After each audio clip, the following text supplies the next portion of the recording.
All right. We're here. We made it. As well as Somehow.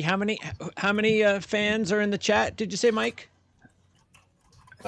More than I thought there'd be after that performance. Just These are the we were talking diehard about of this. diehards. Like, there's a lot of blame pie to go around today. This was a 365-degree, total, complete ass kicking on every level, from coaching to players to lack of focus to lack of preparation. I don't think there's been a more complete beatdown Rutgers has taken in the Greg Schiano era, to be totally honest. You might be right. I mean, Or the Greg Schiano 2.0 era, I should say. Yeah, because even if they got blown, I mean, maybe we don't. I'm sure because I'm not going to include an Ohio State blowout or something because that is an expected situation. But even in those games, at least we showed some life with some sort of offense. And this was just, I don't know. Look, I don't want to start off with the positives, but I will say this. What positives? Here's Seriously, the positive. what positives? What positives? This is the only Please, positive. Let's go over all of them right now. Yeah, I'd love to hear them. Yeah, because and it's not a positive of the actual performance of the game, but the only thing I'm taking out of this is every team in college football has a bad game. Every one of them, and we didn't have a bad game this year. I have to spin it that way. So this was our bad game.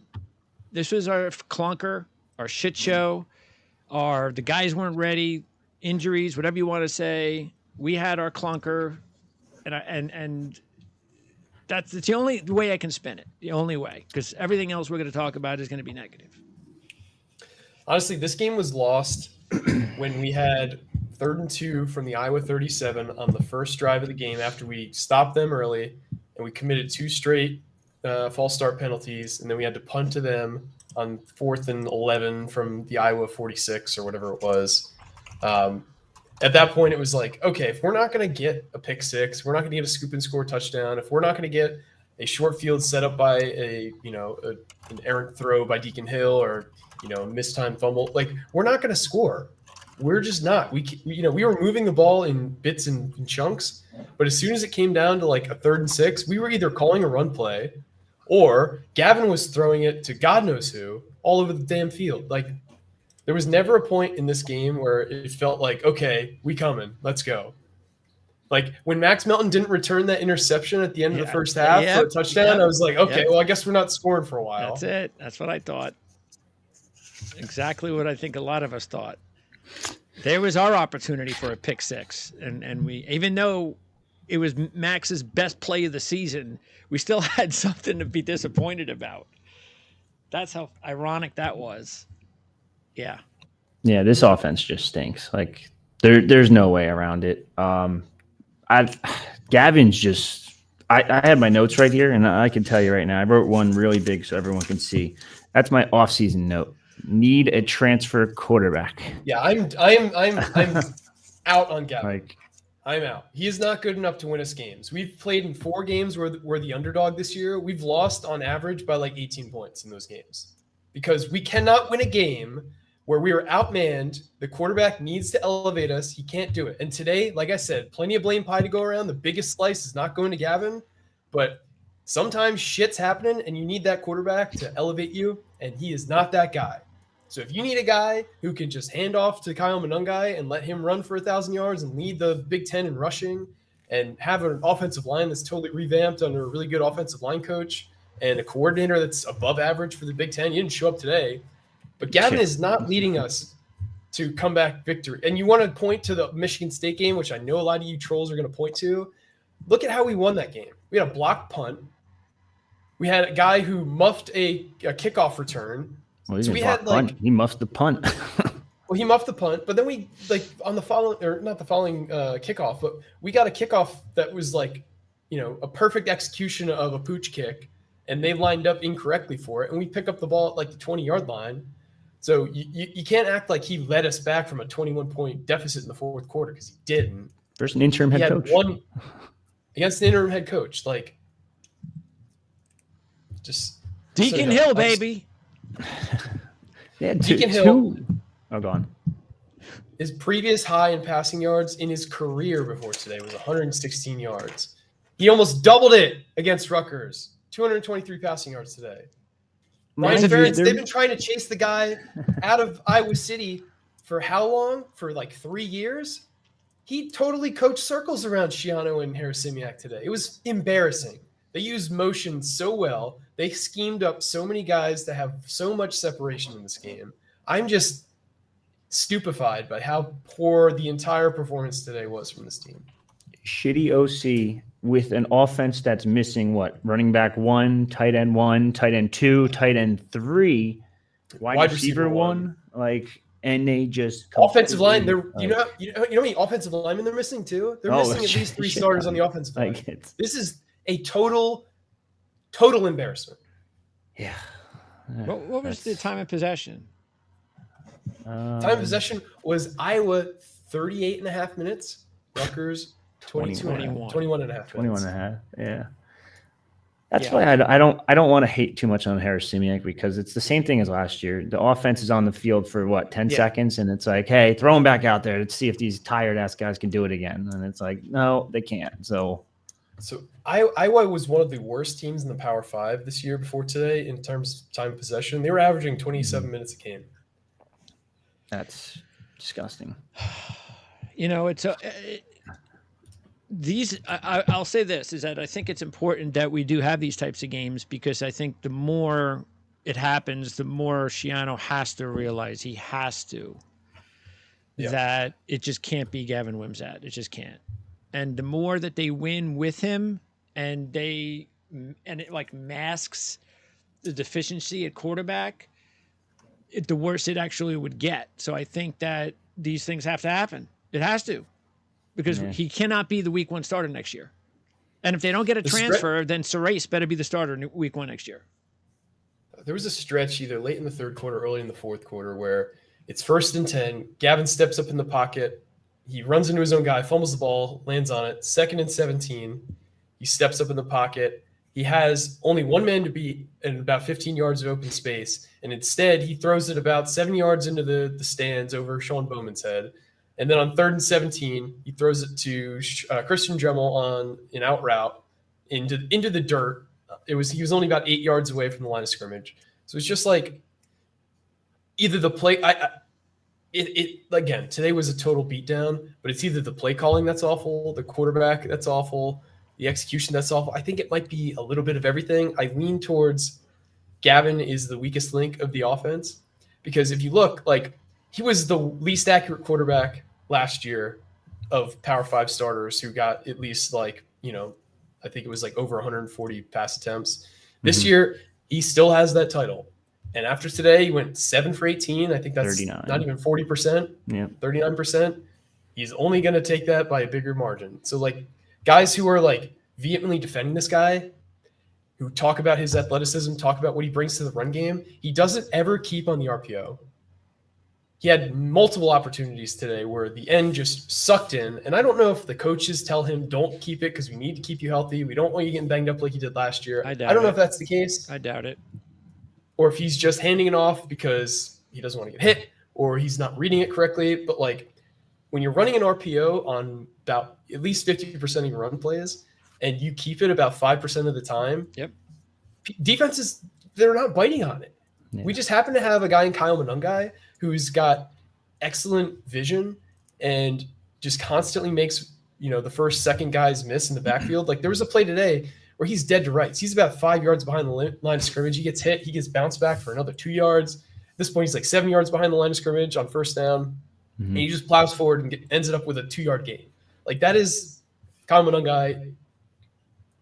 Most game, not to that extent, but every game he's getting plays like that multiple times, where he's creating chicken salad out of chicken shit.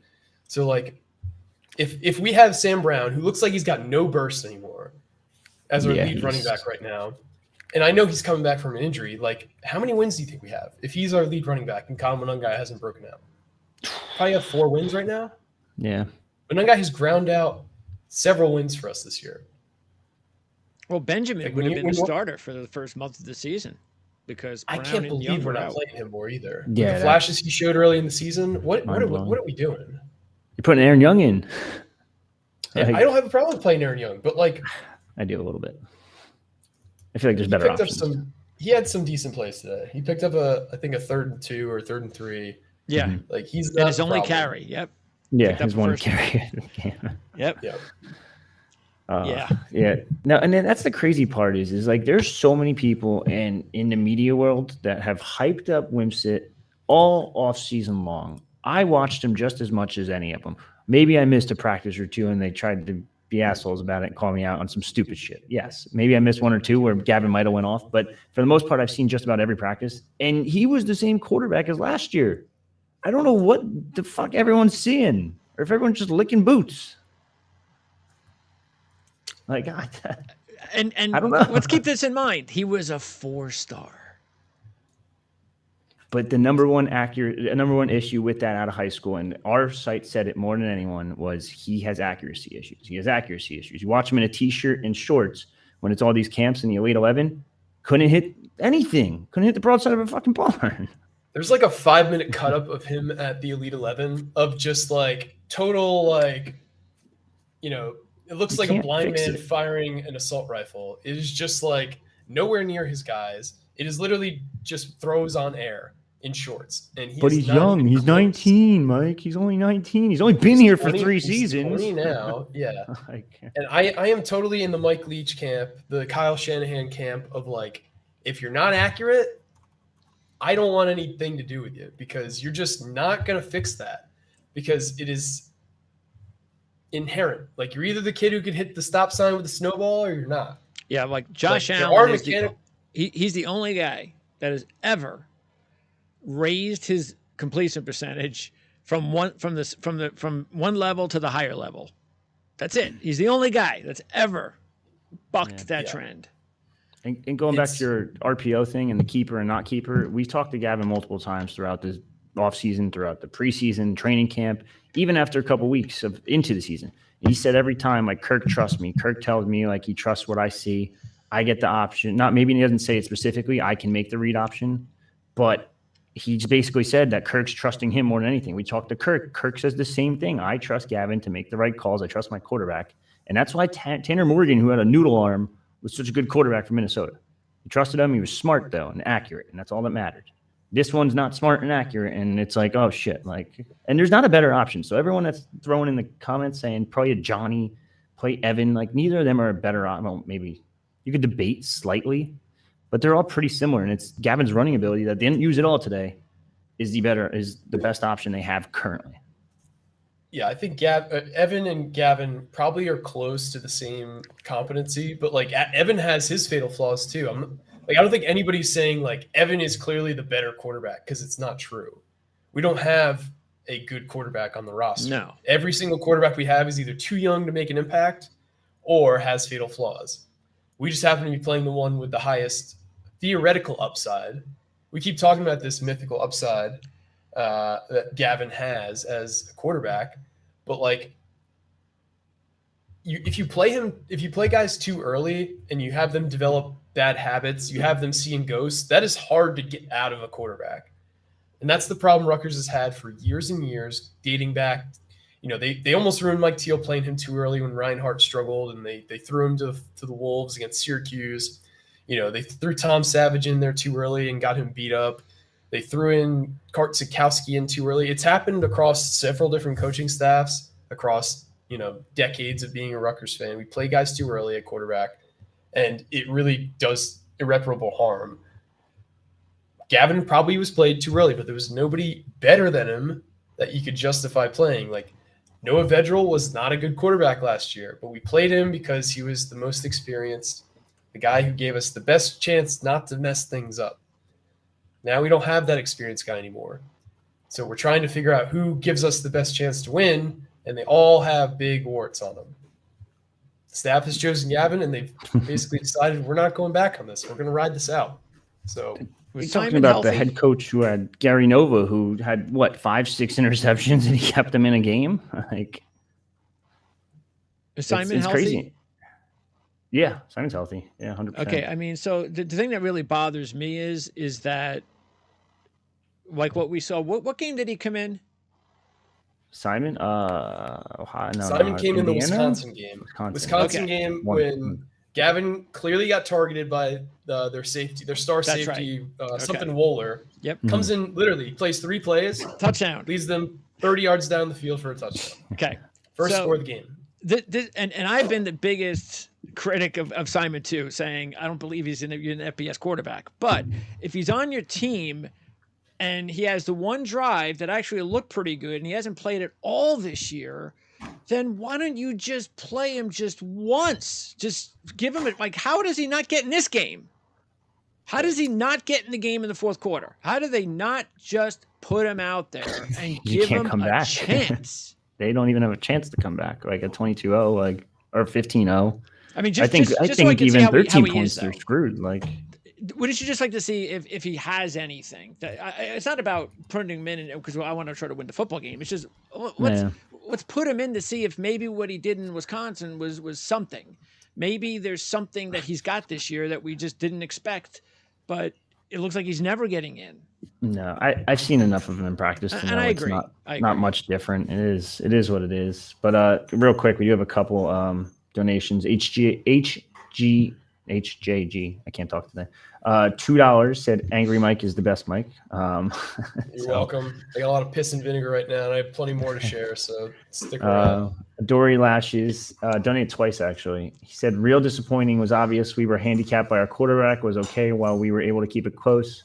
And then we needed him to try to win us the game, and things just got 1,000 times worse. I mean, I think we all agree it's pretty damn accurate. He just, once you're down, you're down. Like, you could be down 10 with Rutgers, and it's hard as hell to come back because of the quarterback. And then he also said, was hoping our run game would fare a bit better after what we did to Ohio State's defensive line. Wonder why we weren't able to push them around a bit better on the run. Was Monangai playing a little hurt today? I think the answer to that was clearly yes, if he was questionable on the availability report. Then he goes out and gets hurt again, and it looked like an ankle. I could be wrong, though. It looked like they were messing with his ankle. He got rolled up on by one of the Rutgers offensive linemen, and he went to the medical tent. I mean, Rutgers is just so banged up right now. I mean, obviously, you got Tyrone Powell is out for the year. You got Monangai's banged up. Hanatu's banged up.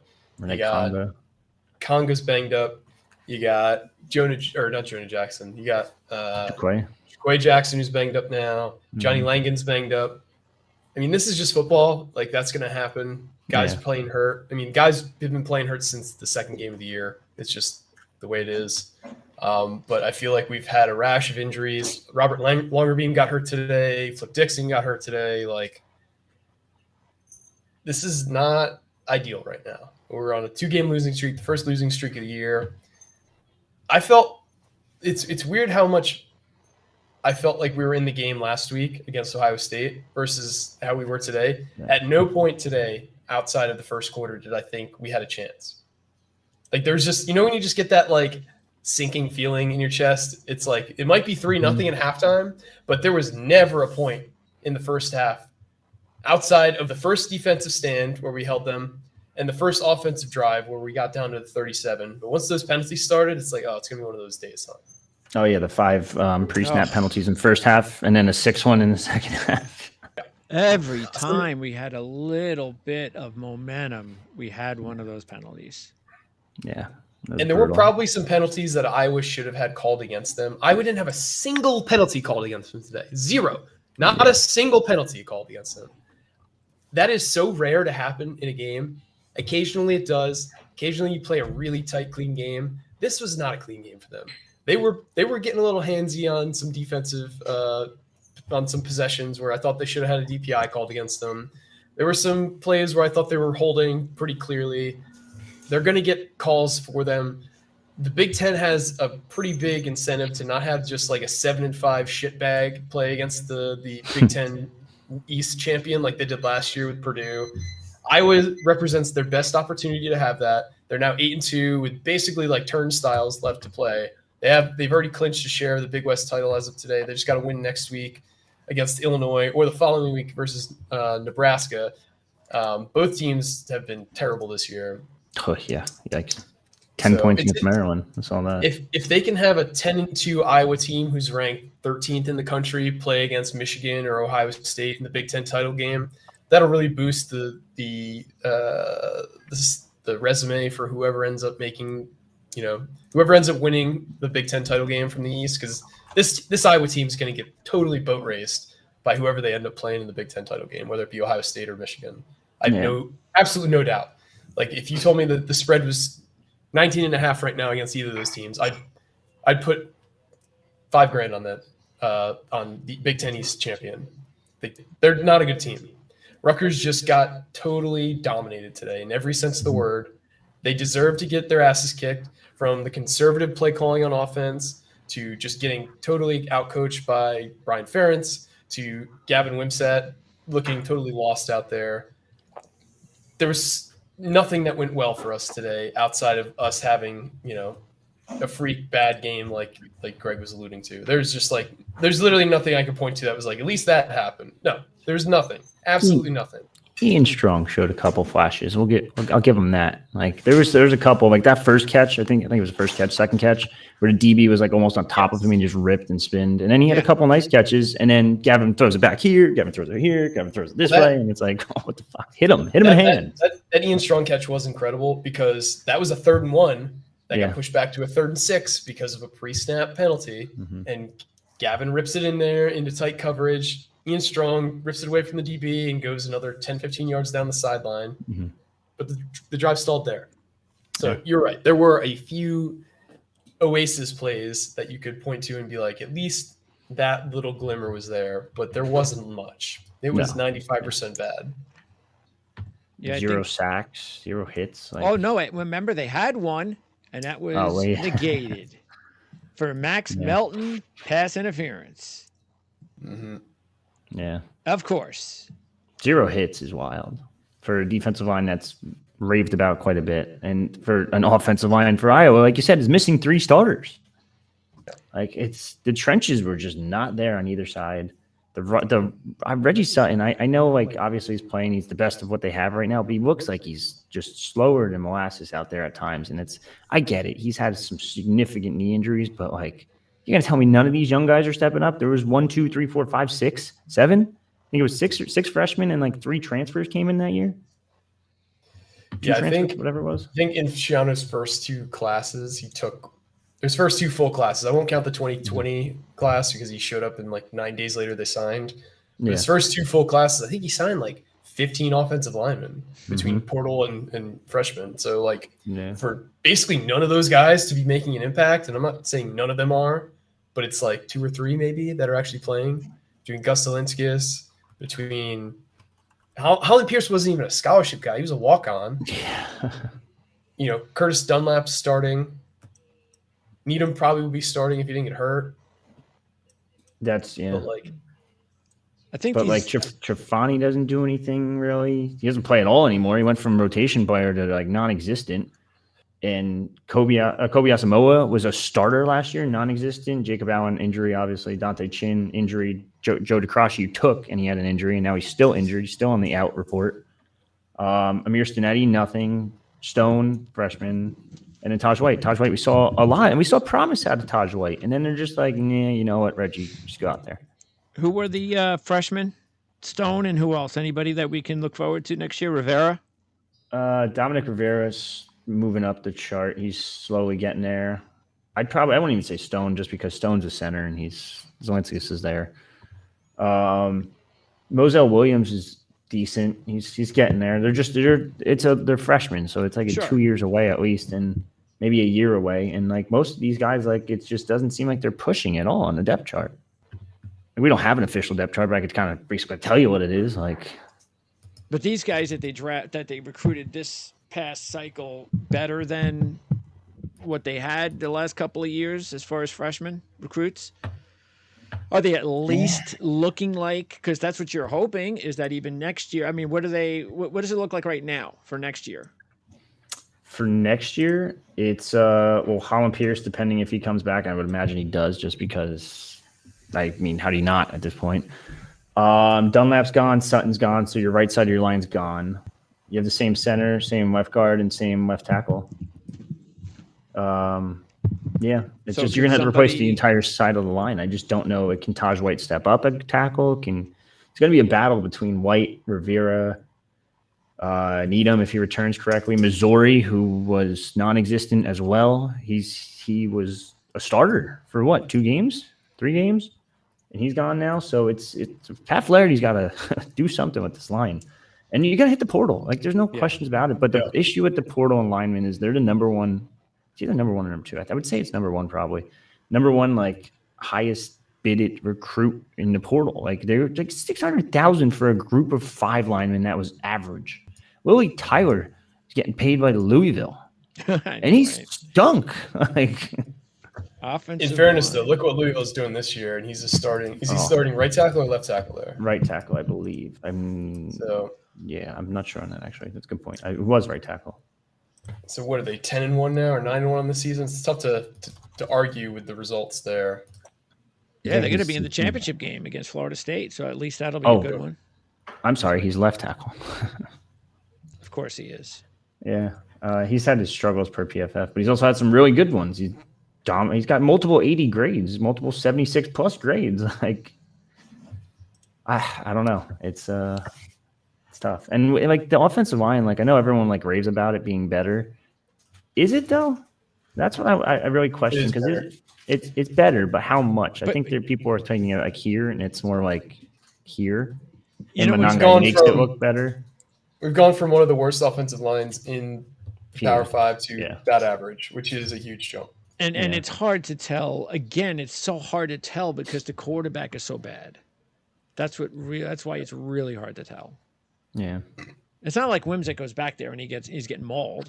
So no, I mean more so that like Monangai's making them look better than they are. True, sure. But I mean, look, I think it's undoubted. I mean, they left so much on the tank last week that they must have just. It's the only thing I can explain of why they didn't bring it today, is they just really must have left so much out on the field last week, and they didn't have anything this week. They couldn't bring it, and it happens. Yeah. And I want to talk about some stats from today, if we don't mind. Oh no, we don't want to see that, do we? So, Iowa has been averaging 12 first downs a game. They had 21 today. That is a season high. Third down efficiency, they were converting third downs at a 27% clip on the season. Today, they completed 50%. They were averaging 110 passing yards a game before today. They had 223 passing yards today. They were averaging 114 rushing yards a game before today. They had 179 rushing yards today. And so their passing yardage, they were 128th in the FBS. Rushing, they were 109th in the FBS. Third down conversion rate, they were 128th. First downs picked up, they were dead last at 130th. Their offense totally dominated us. And we're supposed to be a good defense. This is a defense that, if you look at our metrics, we were top 25 in a lot of areas, a lot of important areas too, not just like bullshit fourth down conversion rates. No, like total defense, rushing yards, scoring defense. We were putting up great numbers, and we had some legit competition. Like, we played 2 top 10 teams. We made them look not pedestrian, but they had some of their worst games of the season against us. And Iowa played Ohio State last week. Outplayed them. You know how you were saying? I think you said it before we started the show, Mike, about how Rutgers has taken advantage of maybe the timing of when they've beaten some of these teams this year. Well, I think this is the same thing you could probably say if you're looking at Iowa. I think they played Rutgers at the right time. That's the only explanation I can give. Is that they had nothing. I don't think it's one of those games where Rutgers was giving it their all. They were waiting for this game. This was going to be the biggest game of the year. They were all ready. I just don't. There's no explanation for it. There's none, except they didn't have anything. They just had nothing. I just can't look at it any other way. I can't. You're giving me the numbers there. It doesn't make any sense. Yeah, let's do a little, telling of how the season went so far. Opening day, we play Northwestern at home. Northwestern, who had one win last year, by the way, fired their program-defining coach, Pat Fitzgerald, in the offseason for a scandal. They're starting a transfer quarterback. They have a 30-some-year-old former FCS coordinator who's leading them as their head coach right now in his first game. And we dog walk them. Second week, we play Temple. We didn't beat the crap out of them last year. The previous showing in 2021 we beat the crap out of them. We almost lost them at the link last season. This season, we struggled with them 13-7 until midway through the fourth quarter, and then we went on to beat them pretty soundly. Virginia Tech, Kyron Drones makes his first career start against us, and we have a lot of short fields. We score multiple touchdowns on the first play of the drives we pick up. The score looks pretty ugly. I don't think it was that big of a beatdown. That was another game where it was a one-score game going into the fourth quarter. We lose to Michigan. We have FCS Wagner. We lose at Wisconsin. Michigan State, we play in a monsoon. We're losing by 21 points to a team that's playing with an interim head coach. And by a miracle, literally a 2% chance of us winning that game, we win. The following week, we play Indiana, who is one of the most reeling teams in the country at the time. And we just beat the hell out of them. And Indiana, by the way, has looked great in the last 3 weeks. Play Ohio State, arguably our best team performance of the season despite the loss. We played Ohio State great. If a few things go our way in that game, we win against the number one team by the CFP in the nation. And then we followed up with this absolute clunker. This is like a Chris Ash level beatdown that we took in Iowa today. Iowa's not a good team. Iowa just happens to have one of the easiest schedules in the country. They play in the worst division in the Power 5. If we were playing in the Big Ten West, I still think we would be arguably second place at worst. I know we lost to Wisconsin, but Wisconsin's terrible right now with their backup quarterback. We've been very fortunate. You believe Mordecai actually played today? Mordecai did play today? Yeah. I couldn't even believe it. I was looking at the score and I was figuring, and all of a sudden I see Mordecai running around out there, and I'm going, wait a second, they're losing this game 24-3 with Mordecai? I was like, I couldn't believe it.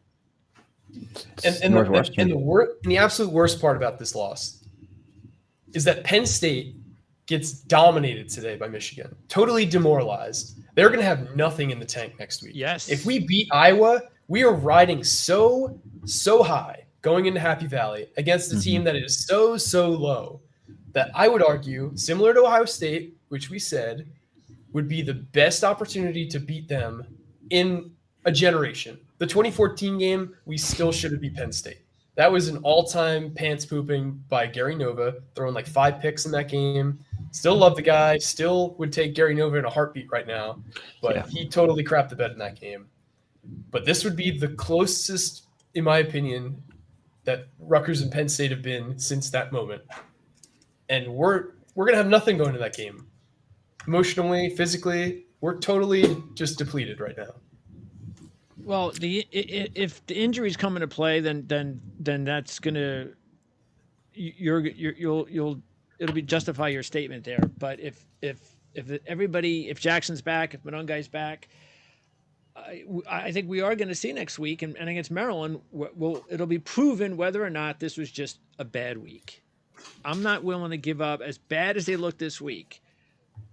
Let's remember Indiana looked pretty bad too, and then the next week they go into Penn State and almost beat them because Penn State came off of that emotional loss to Ohio State, and now they're coming off a loss where they just realized their season is over now.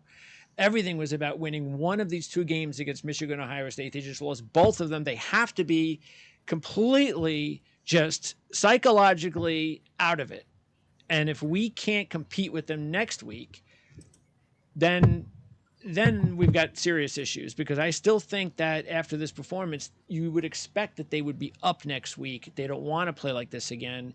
So I'm willing to give them a shot next week. I really am. But we might be sitting here after a 35-0 loss next week. I was going to say, playing devil's advocate, I mean, Penn State's in the same boat. They're going to come back off a loss and be like, fuck, let's get this win. Well, let's like get I another said, 10-win season. their season is over, though. They're going to be so down that what do they really have to play for? Nothing. And they're at a different level that we are. they could drive in first gear and still probably beat us by 2 touchdowns. Like they could play their worst game and still beat us. The thing we would need to do is play our best game and play them at their worst. Sure. Which I feel like they're probably, motivationally speaking, going to be playing at their worst right now. Because how many years straight has this script played out for Penn State? Absolutely. They come in, with this like Dallas Cowboy fan mentality where they're back, even though they haven't done fucking shit in how long? Penn State literally has not been a national title contender in 40 years. Like they've had one-off years where they've almost done something, but it's always been, something they tailed off throughout the year. But they just have this like entitlement, and every year they just get disappointed. Every year they get the football pulled out from them like they're, Charlie Brown. James Franklin's the ultimate pants pooper. He's the guy you want when you're up by 30 because he's going to be doing the dances on the sideline. He's going to be doing all the, the handshakes with all his teammates and coaches, and he's going to be the guy you want, at the press conference, talking shit. But when things actually, bullets are flying, shit's actually happening, you need to be calm under pressure. He's just there with a puddle of his own excrement under his pants. He is not cut out for this. He's got to go. They have a hard cap that he's not going to go. I know. Too much money. Yeah, but I mean, don't you think Jimbo Fisher has to go too? 10 and 2. They both have big contracts. He will go because, Jimbo Fisher also has gone I think he had a losing record last year. At least Coach Franklin is keeping them at this 9-win level every single year, but he can't get over that hump. Well, you're the Penn State guy, Richie. I mean, how do the fans? I mean, don't most of the fans want him gone? Yeah, but that's out of they got to understand there's not name a coach right now that is going to do a better job at Penn State than Franklin.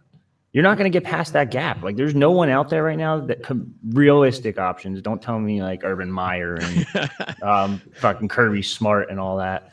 A realistic option that can go to Penn State right now and win games for them. There isn't one. The 10 wins, their mark, and that's why. And they have a great defense too. Next weekend's going to be tough for Rutgers offense. It's going to be just as tough as this week, in my opinion. Of course, I think their defensive line could do the same thing Iowa just did, and just eat Rutgers and Wimsit alive. Yeah,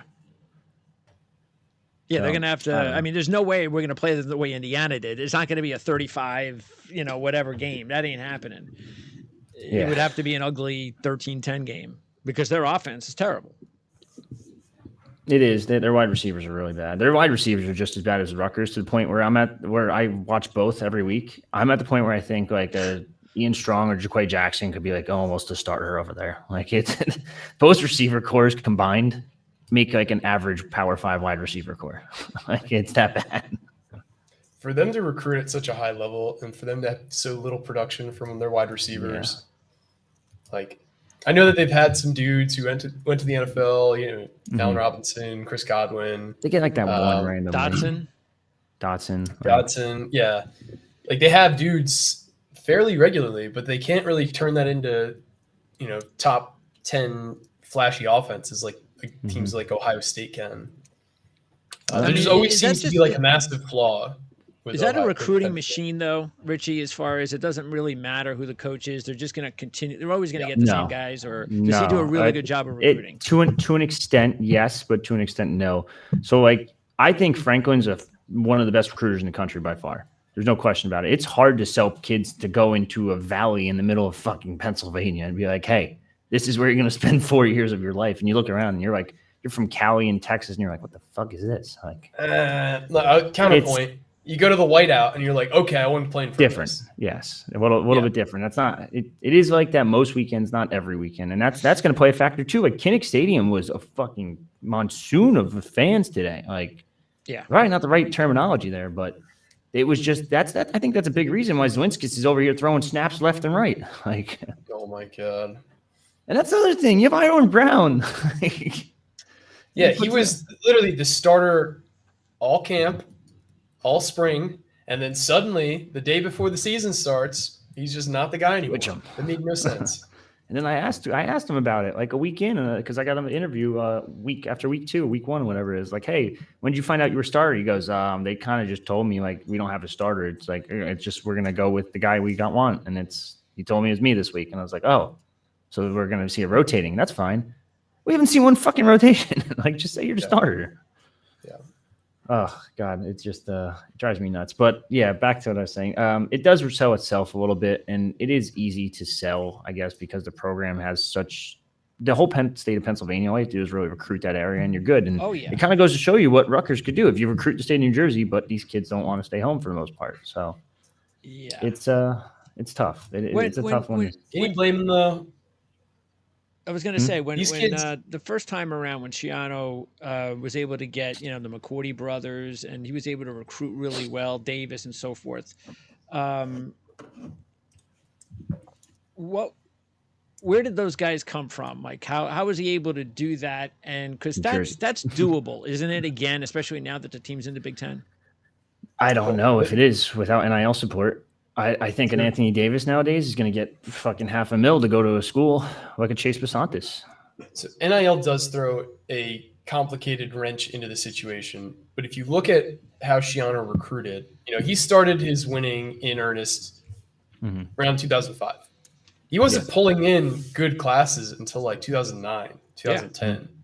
So it took literally a generation of kids who only knew Rutgers as a winning program to turn that whole machine around, because you have coaches and parents who are like, yeah, they had a nice season, but you don't want to go there. Like, trust me, like they don't produce talent. Like they're, flash in the pan, and you have to constantly combat that. And it's a little easier because Schiano's already done it, but this is going to take several cycles of recruiting classes to really prove, we're back, we're here, we're, even though I could point to all these guys that put in the NFL, over a decade ago, I'm starting to do it again. I have Isaiah Pacheco in the league. I have, Christian Braswell in the league, blah, blah, blah. I have Trey Avery in the league. Exactly. So, like, it takes time to build up that portfolio of things you can sell. Not only like, oh, you see, we got Savon Huggins last year, number 1 player in the state. Yeah, he's going to be a stud running back. You should join him. You should block for him. You should be our lead guard. Like, whatever. Like, that's the kind of stuff you can sell. What do they have to sell right now? They have this year to sell. They have this season. Yeah. But from what I understand, a lot of their recruiting pitch has been, we have this stud quarterback in Gavin Wimsatt. Come play with him. Come be his receiver one. Come be his, top target. Someone said it on our board, and they said it perfectly. If you're a wide receiver in a transfer portal, you'd be fucking nuts to go to Rutgers. If you're a cornerback or a safety in a transfer portal, you'd be dumb not to go to Rutgers. Yep. That's true. And what about, that's why Serace has got to be a really good recruiter. He's going to have to do a really good job himself. I know that there's so much pressure from the fan base to, play him early. I don't want to see him early because I don't want to see another promising quarterback prospect ruined when he's not ready to play. If he's ready to play, if they are 1,000% convinced he's ready to play, that's one thing. But I don't want to see him get thrown in week 3 after Gavin, loses at Virginia Tech. And now we need a win. And so Serace is coming in because Washington's playing us, at home on the 28th. And we need to have like a performance that, he's, a warm-up performance, I should say, against an FCS program. Don't play that game. He's coming in the spring, make an honest assessment, and play the best guy. Yep. I'm totally fine if he's not the best guy. I do not want to see him get thrown to the wolves and get destroyed and be ruined because we played another quarterback before he's serious. Mike, I got to say this though. How disappointing would it be if he couldn't beat out Gavin Wimsatt? I don't care if he's a freshman. If he can't beat out Wimsatt, that's a problem. I can't trust a freshman out there. It's too risky. You have to go transfer. And the issue here is like Mike said, he comes in spring and you want to give him that eval period and then go find a quarterback. That's fine, but those quarterbacks are going to be worth a lot more than what they are in the first period. I think that first period, and it's always the first period, it's always the more plentiful period of all prospects too. So I think you just got to bring in someone for competition reasons at least. Someone that's decently accurate. Doesn't have to be a cannon of an arm. Doesn't even have to be like a super stud quarterback. There's quarterbacks at every level of the game now that you could find. We've said it last year, and not just quarterbacks, wide receivers. Look at Indiana. One of the best wide receivers, DeQuise Carter, is a Fordham guy. And everyone on our boards was like, hey, no, he can't play at the Big Ten level. The hell are you talking about? He's in the Big Ten level, killing it. We need like a touchdown against Penn State. Yeah, the game-tying touchdown in the fourth quarter today. What about the Wagner kid, too? Nassim Simmons has the single-game receiving record for USF, South Florida. but he couldn't play at this level. I'm like, come on, like, what are we doing? Like these saw guys are him. right here. He got 50-some yards against us in the first half, not even including the DPI they got called against him to set up Wagner's only touchdown. People are just so blinded by, like, he played this level. No way work out here. Not work. Well, just well, like Jackson's good proof of that, isn't it? Isn't he? Yeah, he was a freaky size speed guy, though. He was 6'3", like 200 pounds. Like, he had a big receiving season last year. Some of these guys who don't fit that, like, perfect size mold but are super productive, I think need to be given a chance. We need like an Alan Bowman type for a year. Had enough Bowmans.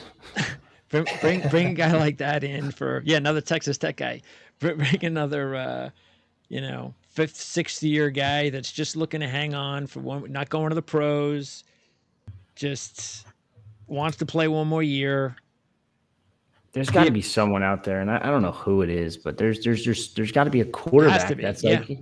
But I keep going back to Tanner Morgan because look at what Kirk did with him. Yep. He's got decent tools, nothing crazy, nothing out of this world, not a 4-star or whatever, and he made him good. Like, you can find a quarterback like that somewhere. A wide open receiver who was crossing the middle of the field from 12 yards out. That is why Tanner Morgan worked under Kirk Soraka's offense. That is not asking for the guy to be able to split the atom. He is asking, can you make the simplest, most reasonable throw a Power 5 quarterback is expected to make? Not can you bust out 2 runs a year for 50-plus yards on the ground. Can you hit a very simple route with regularity?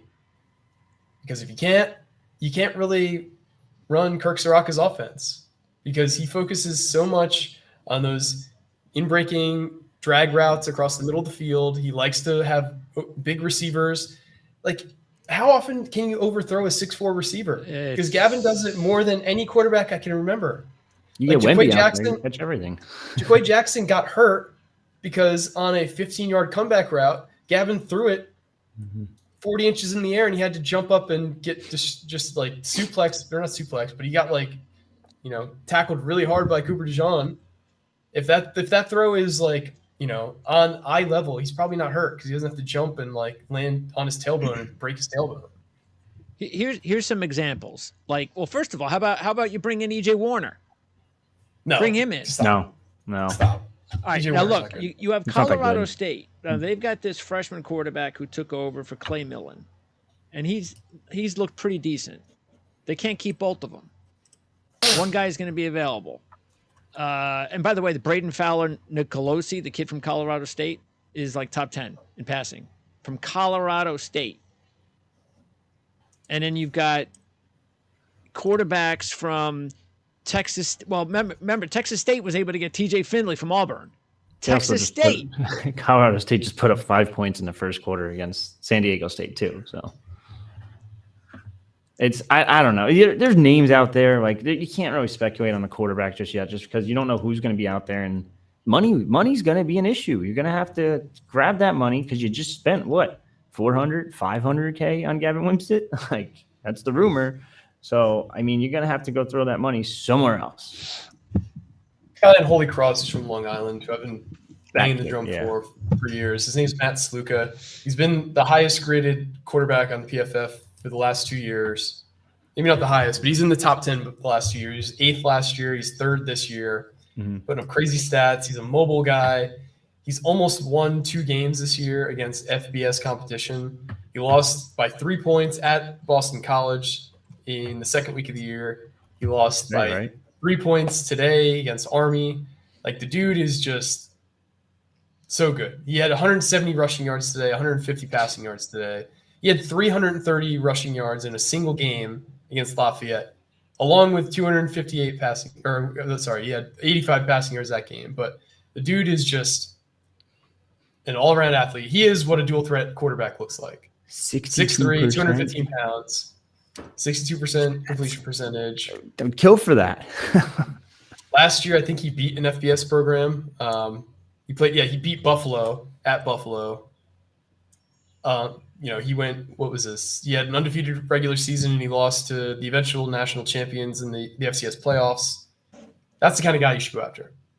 Guy who's got local ties, guy who wants to take his game to the higher level, guy who's got pelts on the wall, who's shown I can do this. I am mobile. I can throw accurately.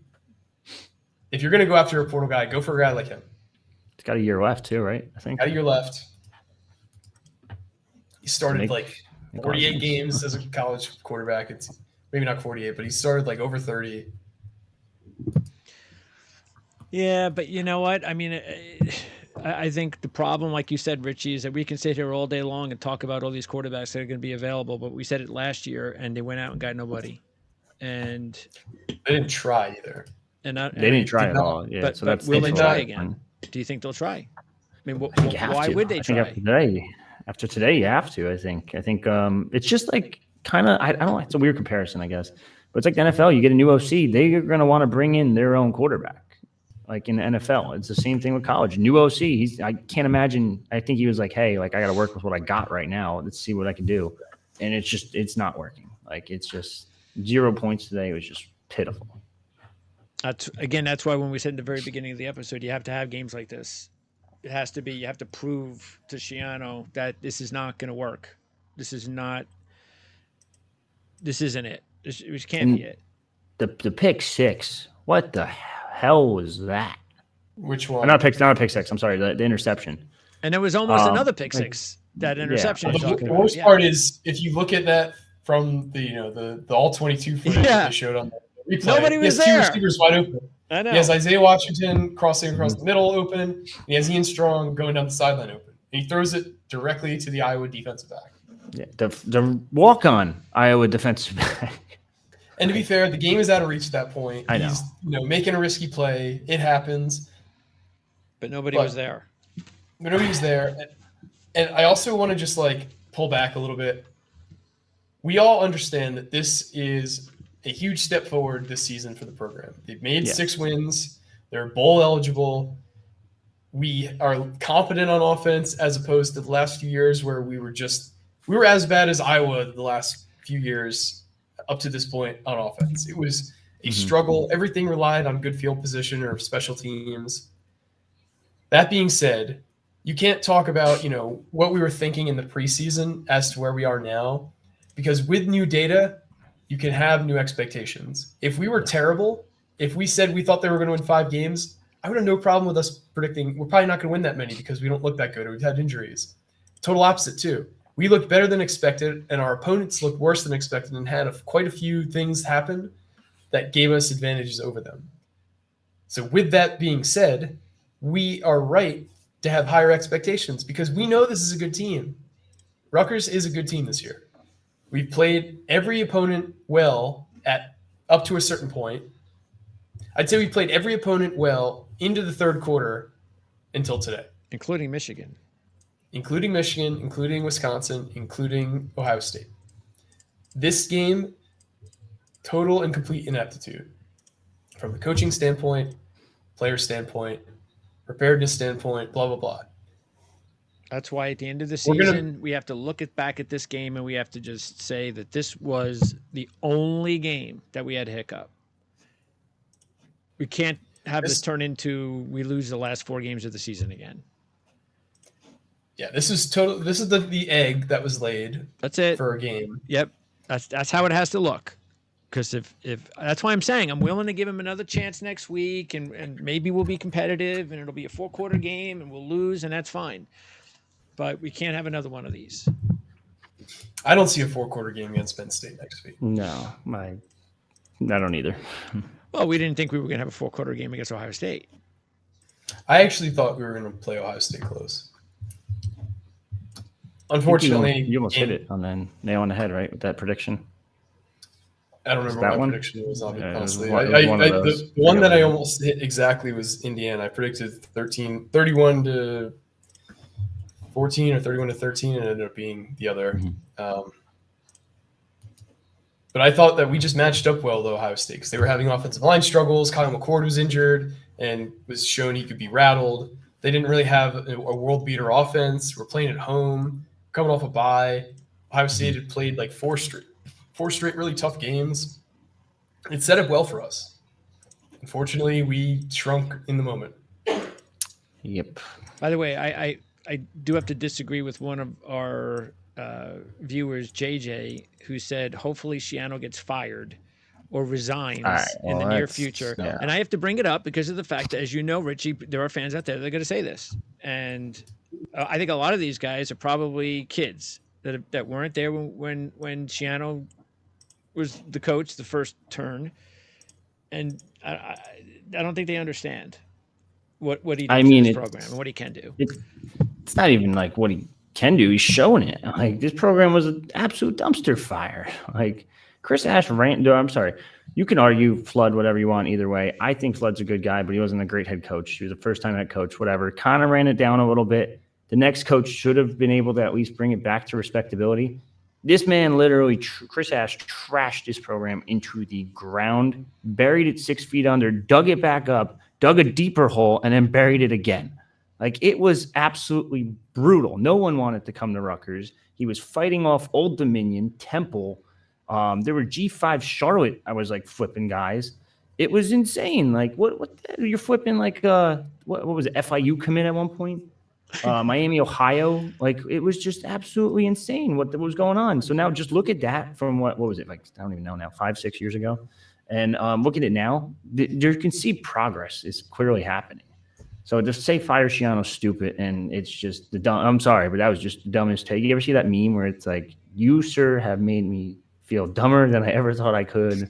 Blah blah blah. That whatever that meme or that It's GIF. It's the quote from Billy Madison. Yes. Yeah. Yes. At no point did you form anything that resembling a coherent thought, and we were all dumber for having heard it. Yes. May God have mercy on your soul. Yeah. That's how I felt a second ago. Sure, absolutely.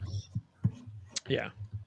Because like you said, Mike, this is, as we said a couple weeks ago after they became bowl eligible, the season is a success. Period. End of story.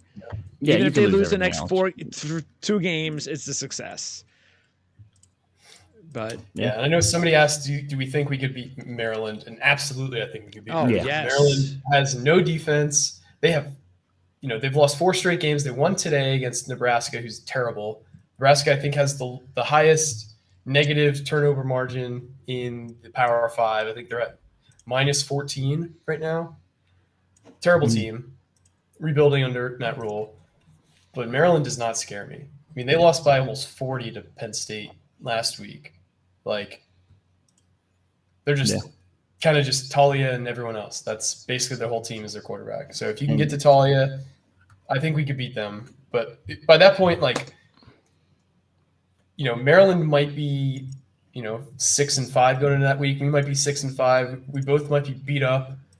Nothing to really play for. It's kind of just like who wants it more. Because I don't think it's going to really affect who's going where in terms of bowls. I think we're pretty much locked into New York at this point.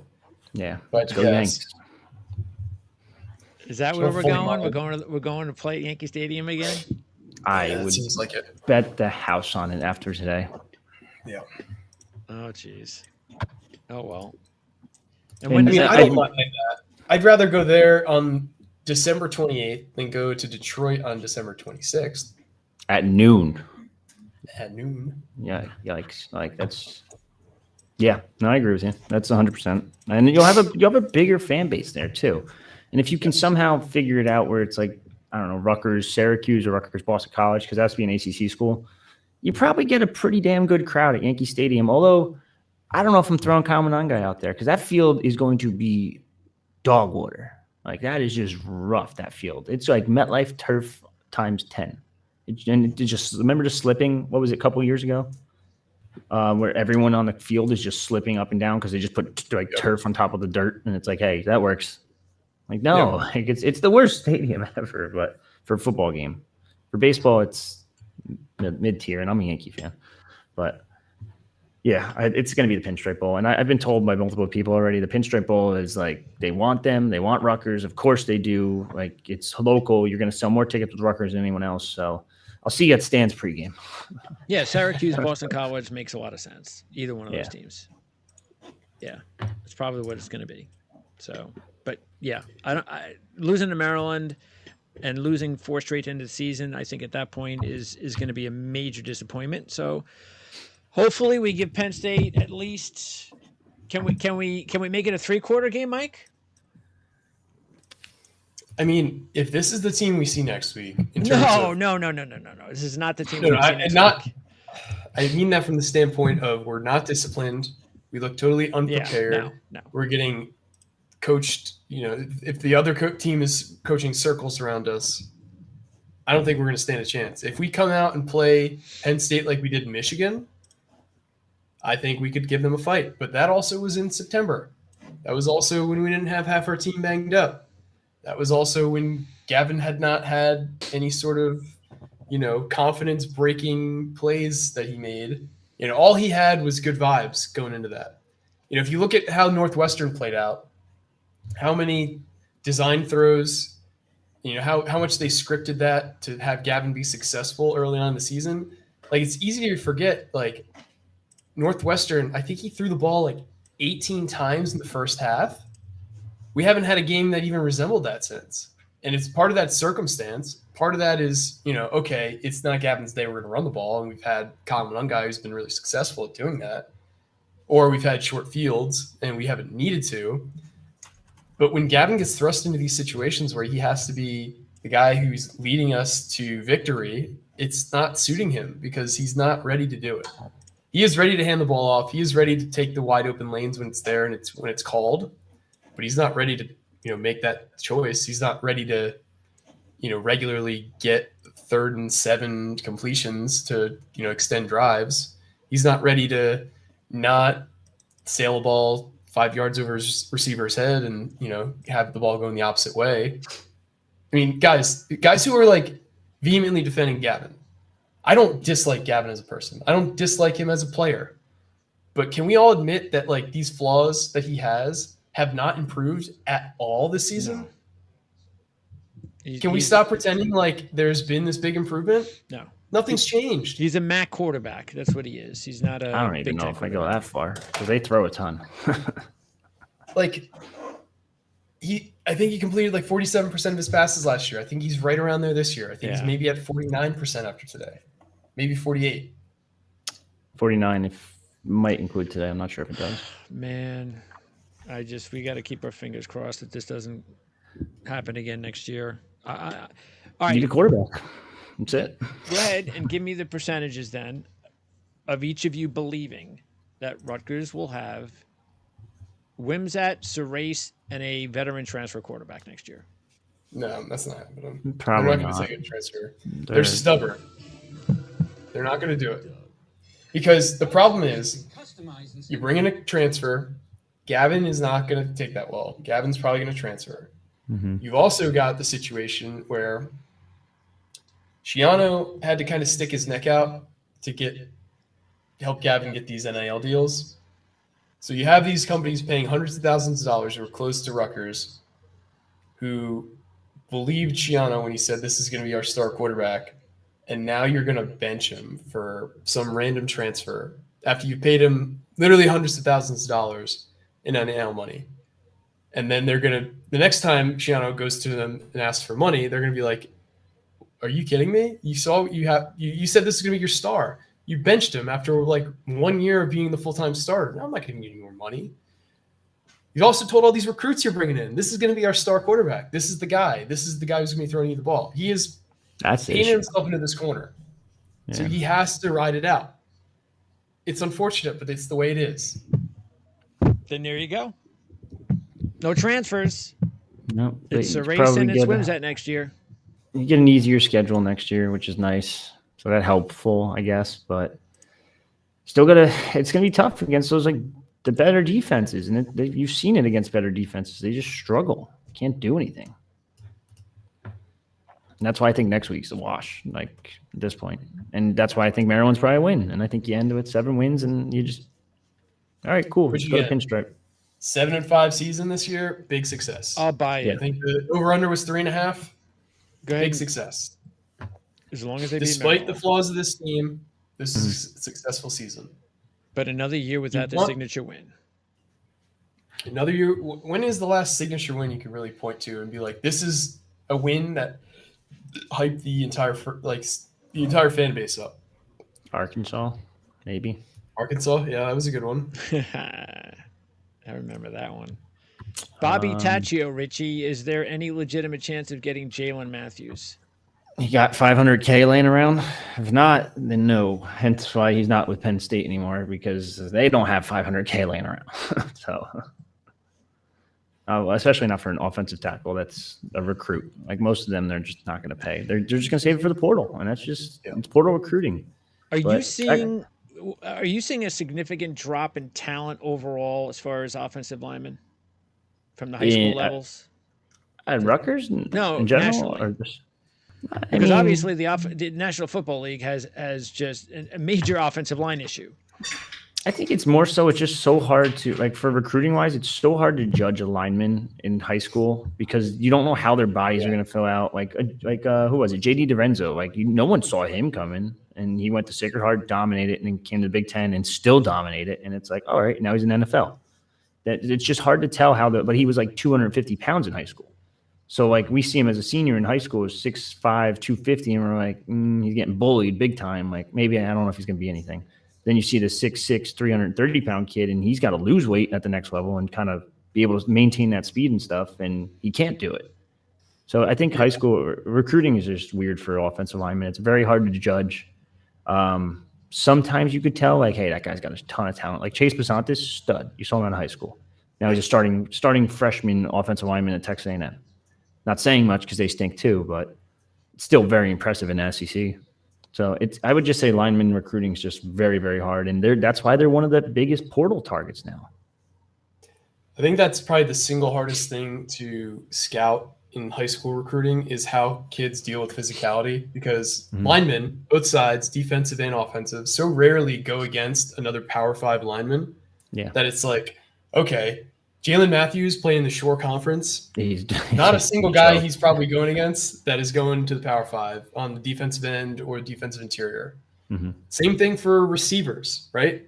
So how many times is a guy getting shoved off his route who's a big-time receiver in high school? How many times is he getting jammed up with, press coverage? That's not happening. So these guys who just get these easy releases and run down the field and have these, 50-plus yard touchdowns every week, like the guys who don't find a way to have success at the college level is because they can't figure out how to solve that puzzle of, okay, this corner's gonna tangle me up for 5 yards. How do I release? How do I combat that? How do I swipe his hands before he can get them on me? They just can't get past that physicality. Same way an offensive lineman might not be able to deal with a swim move, or might not be able to deal with, a bull rush. Like there's certain things that these guys might not be able to do that you can't really tell unless you have them at a camp or until you get them in, into your, training camp, where it's like, oh shit, he's just getting dominated by this bull rush. He's not able to stop this. We got to basically get 50 more pounds on this guy. And maybe by the time he's a redshirt sophomore, he can handle that. But right now he's not even nearly close. That's another thing is like, these guys need to be fully committed to becoming the player that could be the top of their potential. And a lot of these kids, their payday is the NFL in the past. Now their payday is coming in high school. If you're making $600K coming out of high school, you might not try as hard when you get to college. It might not be as important because you've already kind of gotten paid. So I think that it's just so hard to project linemen for so many different reasons that I'd much rather pay a portal guy as well than a guy who's been in a program for 3 years, especially a guy like Johnny Cornelius, who came out of Stepanak, went to Rhode Island, started for 3 years at Rhode Island, developed from, a scrawny, kid with a nice frame into like a totally filled out athletic stud who had everybody wanting to go after him. I ended up at Oregon. Now he's their starting right tackle. Like that, those are the kind of guys that are worth paying for because, you can look at the PFF grades, you can look at the film.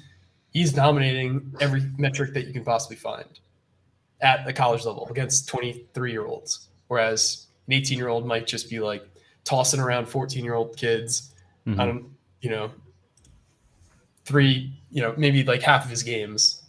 But anyway. Yeah, it's tough. But you also need money for the portal. And there's not a ton of NIL. So if you want your team to be better at the end of the day, go to Knights of the Raritan, go to Knights Society. You got to donate. Like you need donators at the end of the day. And Rutgers just doesn't have them at the moment. So it might just be a similar portal haul to last year where you get a couple receivers. One doesn't work out, and that completely screws your wide receiver group too. We didn't even talk about that because he's got to be done at this point. It's just 2 games left. Like that, like now Jaquay's hurt or whatever, not playing at all. So I don't know. It's there's sometimes they work, sometimes they don't. For the most part, the defensive ones have worked out very, very well. I thought Aiton's great. Flip Dixon's phenomenal. I think that's it, right? Am I missing someone? No, that's it. Eric Rogers has been okay. He's been a rotational defensive back. Yeah, he's got another year too, so God forbid Charles someone leaves. Charles Monkwa hasn't really done a whole lot. That was a weird one, though. I mean, here we have one. It was a late addition. But who were the big losses this offseason? Yeah, it really depends on if guys go pro or not. Melton, Lewis, Powell. Basically, those three. They go from Dixon. If those four go pro, then you have a totally new defense. But they all have another year. Okay, maybe. Okay. They have one more year left. Yeah, but it's weird because like Mohamed Toure too. But like some guys like Toure, I think leaves because I mean you get a payday. Like and you had a great year. Probably 23 at this point. You got a family like you got to worry about. You got to get paid when you can. Yep. So that's an example of a guy I see leaving. Dixon's weird one. I don't really know either way. Lewis, and again, great sophomore/junior year, and this year he's been okay. He hasn't been great. He hasn't been bad either. It's just, and then Powell was playing himself into a second-day draft pick or maybe third-day draft pick, but now he's injured. So now who knows? Like he's not going to be able to do any like the combine drills or anything like that. It seems like. How much do the practice squad? How much do you make? Practice squad? Yeah. I actually looked it up today. You get $12,000 a week, and it equals $210,000 a year. That's why I was trying to figure out why the hell Tommy DeVito lives with his mother. Like, what are you doing? Yeah, no. The way it works is once you get elevated from the practice squad to the active roster, you get a prorated amount at the league veteran minimum for your experience. And I know that's a lot. Just for the week? Just for the week. So say you have 8 weeks in the practice squad, 9 weeks on the active roster, you get 8 weeks at that $12,000 a week rate, and you'd get 9 weeks at that, I think it's like $60,000 a week rate. So you have to kind of do the math there, but you're making a lot more on the active roster, obviously, than you would on the practice squad. So players who may not believe after they talk to their representatives about whether or not they think that they're going to actually, after their first year, maybe it's going to take more than a year to be to be a part of the active roster in the NFL. They might actually make just as much, if not more, staying in college for another year, depending on who the player is. A lot of these guys do make more money staying in college. That's why you've seen guys like Michael Penix stay, like Bo Nix stay. It's worked out really well for both of them. Yeah, like Hartman at Notre Dame. Like a lot of these guys would have been long gone. But because Notre Dame's like, we'll pay you $1.5 million, and I'm just throwing a number out there, but it was 7 figures to come play 1 year at Notre Dame. It makes more sense because he's not a draftable player. Yeah. I need a quarterback. Yeah, Bo Nix is probably a late round pick before this year. Now he's probably played himself into, at minimum, a second round pick. Michael Penix, the same thing. He's dealt with some himself injury. in the Heisman contention. Yes. So a lot of these guys stay because of the money, and it ends up benefiting them. But it's kind of like it's like a what's it called? It's like a cost benefit, I guess. You have to kind of decide: is it worth to take a little bit more money now and be less desirable when I do eventually run out of eligibility because I'll be older, or just dive in right now, be younger, take my lumps, and hopefully catch on somewhere, even if it is as an undrafted guy. Because sometimes it's more beneficial if you're undrafted than if you're a 7th round pick, because at least you could pick a place to go. Sure. Mm-hmm. And we've seen that with guys like Gus Edwards from Rutgers, where like he went to a team that ran the ball well, who had a pretty thin depth chart, and he's stuck there for 5-6 years now. So you kind of have to make the right decision and not just go to like the most money sometimes as well. Mm-hmm. Like so how much does Toure make, do you think, right now? Muhammad? Yeah. Be a total guess. I don't know. Do you think he would make total guess? What would your guess be? Do you think? And realistically, I mean, what is he looking like draft wise? He would make more money going to in the NFL. league. Yeah, 100%. I mean, if he was to transfer, he could get more money in the portal probably than as a 6th-round pick, and probably because the thing is that those contracts aren't guaranteed if you're, just drafted as a late-round pick. Especially if you get sent down to the practice squad and then boom, you're making $12,000 a week. But let's say he left and blue blood came calling. I think he could make more money as a transfer. Unfortunately, he's also the only other thing is why I think he leaves and will not transfer is he's a father, and I think his child's relatively young. It's like a year or two old. I don't know the name or anything like that, but we've seen videos of him at practice with his kid in the golf cart with Schiano and all that. And and I think he's just loyal to Schiano too. Schiano's been good to him, and he's been good to vice versa. Like even when the injury happened, like he just said, like between the coaching staff and everyone, they all helped me up, and I was in a bad spot. Blah blah blah. Brothers on the team, his family legacy is the team, so I just don't see him leaving. I think if he leaves, he's going to the league. So I think he does do that, and it makes too much sense for him to leave. Before we wrap it up, predictions on the odds for the game next week. That's a tough one. Penn State's going to be favored by 23.5. 23. Wow, that's a lot of points. Yeah, it is a lot of points. They were a 30-point favorite against Indiana a couple weeks ago. So that's probably about right. I'll just say 21.5 just to go something different. But I did want to ask you this, Mike. I want your opinion on this one just because someone brought it up in the chat. Said if guys, like we were talking guys leaving NFL, Kyle Monangai, can his stock get any higher? No. I don't think so either. I think that's it. Right now he's a 22-year-old who's got a year. I mean, I'm just throwing out a number. I don't know if he's 22 or 23, but he would have his COVID year still. Yeah, he has one more technically. He's two more. Yeah. He kind of lucked out in the sense that the depth chart totally opened up from this year, and he was able to seize that opportunity. To his credit, he does a lot of things that teams desire really well: pass protection, run blocking, getting those hidden yards like we talked about, where he's just able to fall forward or fight off that first block or fight off that first defender. He's not a great receiver, which will be a problem in the modern NFL. But even if he has another 1,000-yard season next year, it's only going to be used against him because they're going to be like, okay, this is a guy who now has this many carries on in his college career. He's 23 years old. This is maybe a guy we get, a rookie contract out of. He's not a guy we even consider signing to a second deal. He's got significantly more injury risk because they have all these different complex injury algorithms that they put each prospect through based on number of carries, age, pre-existing history, blah, blah, blah. He is going to be at his absolute peak this offseason. So I hope he doesn't get hurt at the end of the year because that would affect his draft stock. I hope he's able to make it through the rest of the year unscathed. And I wouldn't blame him at all if he doesn't end up playing in the bowl. No. He should leave after this year. And I'd hate to see him go because I've said this how many times. He's my favorite guy on the team to watch. But he should absolutely leave after this year. For his own interests, I should say.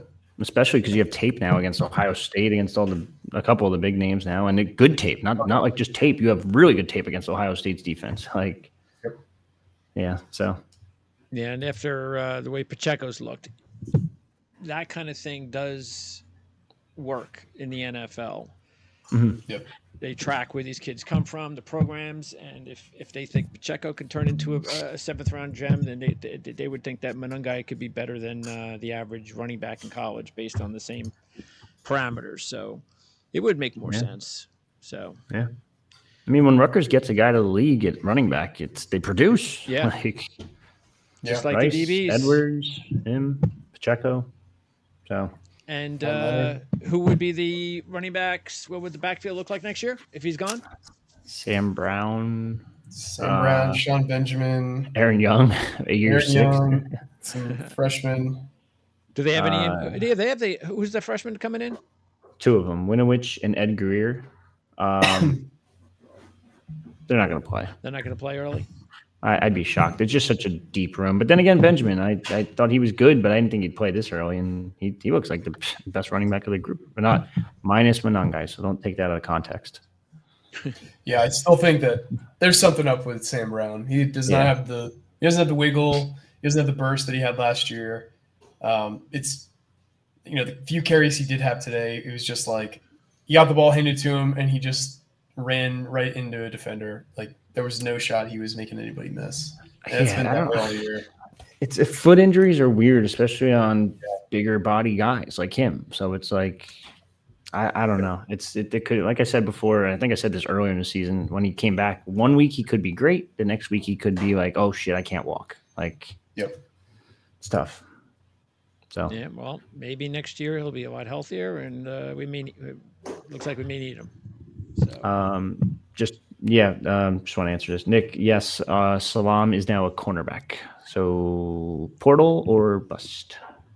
Or I mean, I should say he'll either make it at cornerback or he'll go in the portal probably. Smart move, moving over to cornerback. Yeah, speed. So what they could do there. Yeah, definitely a smart move. All right, you want to close it out, Mike?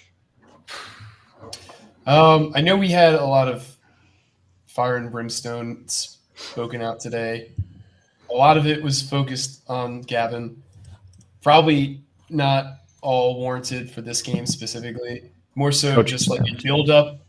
This is just a build-up of the season because he's blown 3 games that we were the underdog in, and I thought we had a good chance of winning. At least 2 of the 3 I thought we probably would have won had those pick sixes not happened and had we not missed wide-open receivers streaking down the field that would have been touchdowns. Today was a coaching loss, first and foremost. We got outcoached on the offensive side. We got outcoached on the defensive side. We weren't prepared. We committed a lot of really dumb penalties. This was a team loss. There wasn't anybody who you could point to that was played well today outside of a few flashes. It's our worst game of the season. It's been a successful season overall. We are still at a stepping stone point of the Schiano 2.0 rebuild. So we're really disappointed right now as a fan base because we've kind of seen these games coming. We knew that November would be rough, but when you're actually in November and you're seeing these kind of performances, it's really tough to deal with, especially, when you're 6-2 at some point in your team schedule and you're going into a bye, you just kind of like naturally think, okay, we got this year. We're going to have a few more wins than we expected. All of us were expecting a fight against Ohio State. We lost. It was a respectable loss, but we were a 1-point dog to Iowa. This was basically a pick 'em, and we got embarrassed. Next week, we're going to be a huge dog at Penn State, and I don't really see us competing. We're probably going to be close to a pick 'em against Maryland. I think we should win that game. But we want to see some kind of progress before the bowl game. We don't want to go into a bowl going 0-4 in November. So I think that's where a lot of the frustration is coming from, is because we were just hoping things wouldn't play out the way that they have, and they have. So, again, sky's not falling, but I think there's got to be some serious introspection done this offseason about where this program's heading, where we need to make improvements, and where we need to be honest with our personnel, not only on the players side, and the coaching side.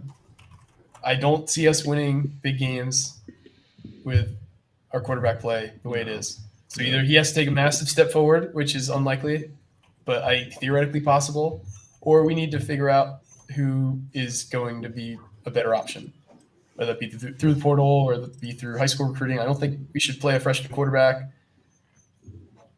And we got to make a lot of replacements this offseason. That's one of the detriments to having success is those guys either move on to other programs through the portal, which I don't think many guys will, or they go to the NFL, which is a bittersweet moment anytime a guy leaves for the NFL, especially before they're out of eligibility, because it hurts the team in the short term, but it helps the program in the long run. So just remember that. The guys leave, be happy for them, especially if they're going to the NFL.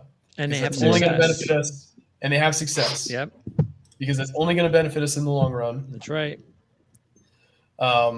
So this has been a massively successful season. Next year is going to be a challenge because we're going to deal with the problems of success. More guys are going to want more of the pie. Guys are going to leave, and we're going to have expectations that we didn't have this year on the next year's team. So that's my monologue. That's my rant. I don't know if anybody else wants to say anything, but that's basically all I got.